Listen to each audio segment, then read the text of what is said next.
በኃይሉ የተከበራችሁ አድማጮቻችን የዕለቱን የወንጀል ዜናዎች ይዘን እንቀርባለን። በምስሉ ላይ የምትመለከቷት ወይዘሮ ሰላም ምንም የማታውቋትና ምስኪኗን ወይዘሮ አልማዝን ያለ ርህራሄ ገላታል። ነፍሰ ገዳይ አይደለሁም፣ ነፍሰ ገዳይ አይደለሁም።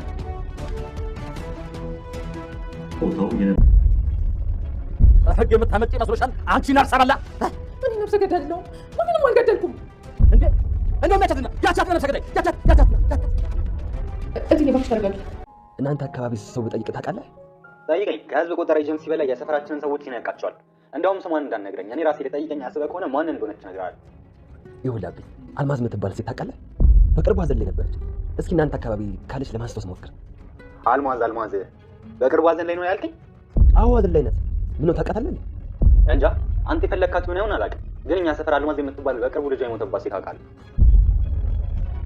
ምንም አልተፈጠረም። በኃይሉ ጋዜጣዊ መግለጫ አቀረበ። ለኢትዮጵያ ፌዴራል ፖሊስ ድረስ በማለት የምትመለከቷት በምስሉ ላይ ወይዘሮ ሰላም ትባላለች። ወይዘሮ አልማዝን ያለምንም ርህራሄ ገላታለች በማለት ለፖሊስ ተናገረ።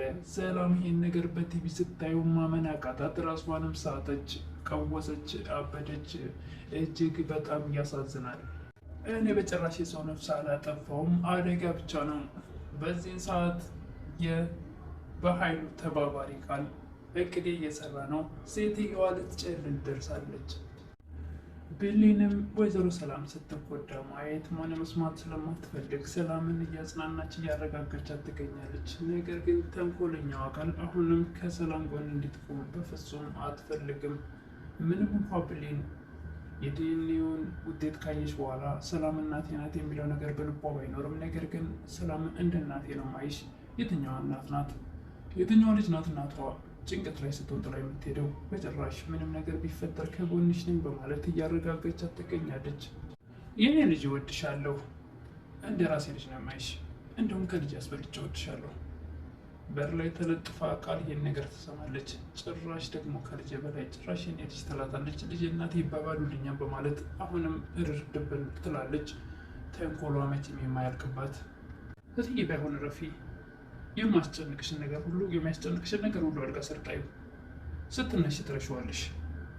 ሁለቱ የገንዘብ ሰዎችም በሰላም ገንዘብ አሁንም ድርድር ላይ ናቸው። ቃል ወደ በኃይሉ በመሄድ 50% ለኔ ይገባኛል። የምን 50% ነው? ሰሎምን አስፈራርታ ከምትቀበለው ገንዘብ 50% ለኔ ነው። 74 ሳንቲም በፍጹም አይገባሽም። ያደረግሽኝን እረሳሁት መሰለሽ እንዴ? እንደዛ ካሰብክማ አልማዝ በህይወት እንዳለች እጄ ለሰላም ብነግራት ምን እንደሚፈጠር ታውቃለህ? ይሄን አንቺ መቼም ልታደርገዋችም ከየት እንዳመጣዎች ታውቂዋለሽ። ወይዘሮ ሰላም ልብሷን አውልቃ ጎዳና መውጣት የቀራት ተጨንቃ፣ እነሱ በእሷ ሀብት በእሷ ገንዘብ ሁልጊዜ ክርክርና ጭቅጭቅ ድርድራቸውን እንደቀጠሉ ነው።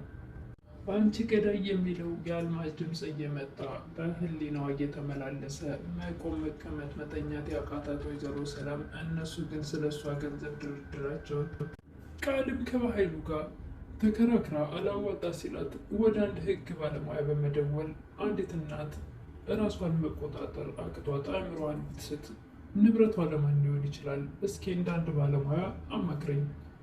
እንግዲህ እንደኔ የጥሩ ይለያል። ህጋዊ ባለቤት ካላት ባለቤቷ ንብረቷ እንዲቆጣጠር ይደረጋል። ህጋዊ ባለቤት ከሌላት ደግሞ ንብረቷ ልጆቿን እንዳስተዳድሩት ይደረጋል። ብሌንም የባለፈው ክፍል ላይ ወደ አልማዝ እህት ደውላ ላገናኝሽ ብላት ከእንደገና መልሳ አሁን ላገናኝሽ አልችልም የለችም ስላለቻት፣ ነገር ግን ድምጿን ሰምቻታለሁ ለምን ይህን ማድረግ ፈለጉ በማለት ለዳግም ስትነግረው እኔ አይደለሁ እንደ በራሴ በእጄ ገንዤ የቀበልናት ይላል ዳጊ።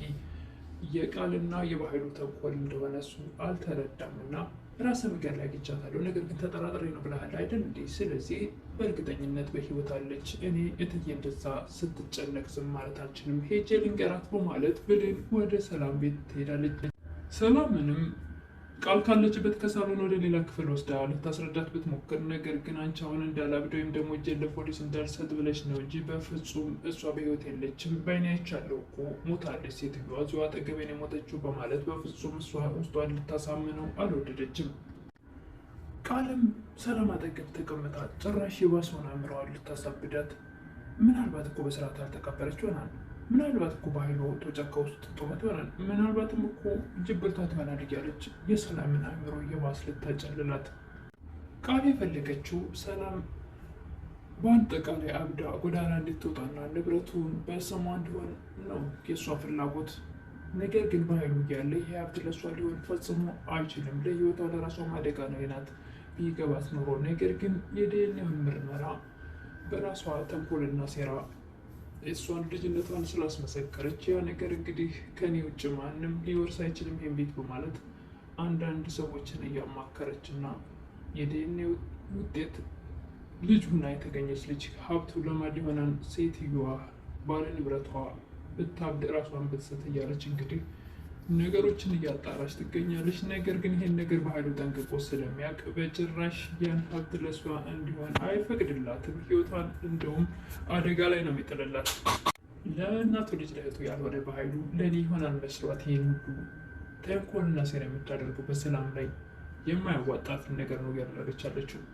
እናቴ ታውቂያለሽ፣ በህልሜ እየመጣች አንቺና እናትሽ ነፍሰ ገዳይ ናችሁ ትለኛለች። ውስጧ እያወቀ ነገር ግን ሰላምን አእምሯን እየረበሸቻት ትገኛለች። ሰላም በቃ ልብሷን ወድቃ መሄድ ነው የቀራት። እጅግ በጣም ተረብሻለች። እባክሽ ተይኝ ቃል፣ ድጋሚ ይሄን ቃል አትናገርብኝ ብላ ጭንቅላቷን ይዛ ትላለች። ሰላም እሷ እየደጋገመችን ነገር ትናገራለች። ተንኮለኛዋ ቃልም ወደ በኃይሉ በመደወል ብሌን አልማዝ በቤት እንዳለች ታውቃለች፣ ለሰላም ልትነግራት ነው በማለት በኃይሉም ይደነግጥና ወደ ቃል ስልክ ይደውላል። እሺ እንግዳውስ አላነሳለት ስላለች ባልሽው ተስማምቻለሁ፣ 50% እሰጥሻለሁ፣ ነገር ግን ከመናገረው በፊት ቶሎ በፍጥነት አስቁሚያት በማለት ለቃል ቴክስት ይልካል። በስተመጨረሻም በኃይሉና ቃል ያደረጉትን ተንኮል ቲቪ ላይ ስራዬ ብላ ከፍታ ሰላምን የባስ ለማስጨነቅ እንግዲህ ይቺ በምስሉ ላይ የምታዩት ሰላም ንጹሐን እና ምንም የማታውቀዋን ወይዘሮ አልማዝን ገላታለች። ያለምንም ርኅራሄ የሚለውን ነገር ስታይ እጅግ በጣም ተረብሻለች። ብሌንም ወደአሁኑ ሰላምን አጽናንታትና አረጋግታት ከስተኛቻት በኋላ ወደ ወይዘሮ ገነት ቤት በመሄድ ቃል እያስፈራራቻትና እንድትጨነቅ የባሰ እያደረገቻት ነው። ነገር ግን እህቷ ጋር ደውዬ አልማዝ በቤት እንዳለች አውቃለሁ፣ ድምጿንም ሰምቻለሁ፣ ደግሞ ሀዘን ላይ ትመስላለች፣ ልቅሶ የሚደርስሽ ሰው ይሆናል እያለቻት ነበር። ነገር ግን አገናኝቻለሁ ብላ ወደአሁኑ ሀሳቧን ቀይራለች በማለት ለዳግም ስትነግረው፣ ዳግም ደግሞ ለአንድ ጓደኛው በመደወል እንደዚህ አልማዝ የምትባል ታውቃለህ ወይ ሲለው፣ ልጁም የሰፈሩን ሰው ጠቅላላ አውቃለሁ፣ እንግዳውስ አንድ የእሷ ትሆናቱ ባላቅም አልማዝ የምትባል በቅርቡ ልጇ የሞተባት አለ በማለት እንግዲህ ይህ ነገር በትክክል እሷ እንደሆነች አውቀዋል። በቀጣይ የአልማዝን ቤት ያሳያቸዋል። እንግዲህ ሰላም ነፃነቷን ታውጃለች ማለት ነው። ዳግምና ብሌን ይህንን አንድ ቁም ነገር እሰራለሁ እሷ ስትጨነቅ ዝም ብዬ ቁም ያላይም ብላለች። እንግዲህ ከበኃይሉና ከቃል ተንኮልና ክፋት እንግዲህ ለዛሬ አደራ ክፍል 66 ይህን ይመስል ነበረ። በቀጣይ እንግዲህ ብሌንና ዳጊ አልማዝን አግኝተዋት ሰላም ጋር ያገናኟት ይሆን? ሰላም ባይኗ ካላየች በፍጹም ልታመን አልቻለችም። በፍጹም እኔ አይን እያየሁ አጠገቤ ነው የሞተችው፣ ገድያታለሁ በማለት ራሷን ነፍሰ ገዳይ አድርጋለች። አሁንም ለነገሩ እጅ ረጅሙ በኃይሉ በፍጹም ሊያገናኛቸው አይችልም። ወይ ያግታታል በኃይሉ፣ ወይ ደግሞ የሆነ ነገር ያደርጋል፣ ወይ ደግሞ እንደዚሁ በገንዘብ ይደልላታል። ምናልባት ላያገኟት ይችላሉ። እሱን እንግዲህ በቀጣይ አብረን የምናይ ይሆናል። ቀድሞ ብሌንና ዳጊ ቢያገኟት አልማዝን በጣም ደስ ይላል። ለሰላም ነፃነት ሲባል እንግዲህ እሱን በቀጣይ የምናይ ይሆናል። ብሌንም ራሷ ከዛ ከዲኤንኤ በኋላ የሰላምን ልጅነት ከልቧ ወጥተዋለች። ምንም እንኳን እናትነቷ በልቧ እንዳለ ቢሆን እንደ እናት እንጂ እንደ ባዕድ ባታያትም፣ ነገር ግን አሁንም ልክ እንደ መጀመሪያው እኔ በዓል ነኝ፣ የእሷ አገልጋይ ነኝ፣ ነገር ግን ንጹሕና ጥሩ ሰው ስለሆነች ነው የማገለግላት የሚለውን ነው እንግዲህ በልቧ ያለው። ምናልባትም ያ ዶክተር አሁንም ድጋሚ ዲኤንኤውን ካደረገ እሷም ወይ ደግሞ አልማዝ በግልጽ ልትነግራት ትችላለች። ቃል ልጇ እንዳልሆነች በኃይሉ ገዝቶ እንዳመጣት ይህን ሁሉ ከዚህ በፊት ስለተነገራት በግልጽ ብሌን አልማዝ የሰላም ልጅ መሆኗን ብትናገር፣ አልማዝ እንደገናም አለመሞቷን ለሰላም ብታሳውቃት እንግዲህ ምኞቴ ነው። ለዛሬ የዚህ ላይ ይበቃናል። ለቀጣይ እንግዲህ በሰላም እንደምናገኛቸው ሰላም ተረጋግታ አልማዝን አይን ባይን አይተዋት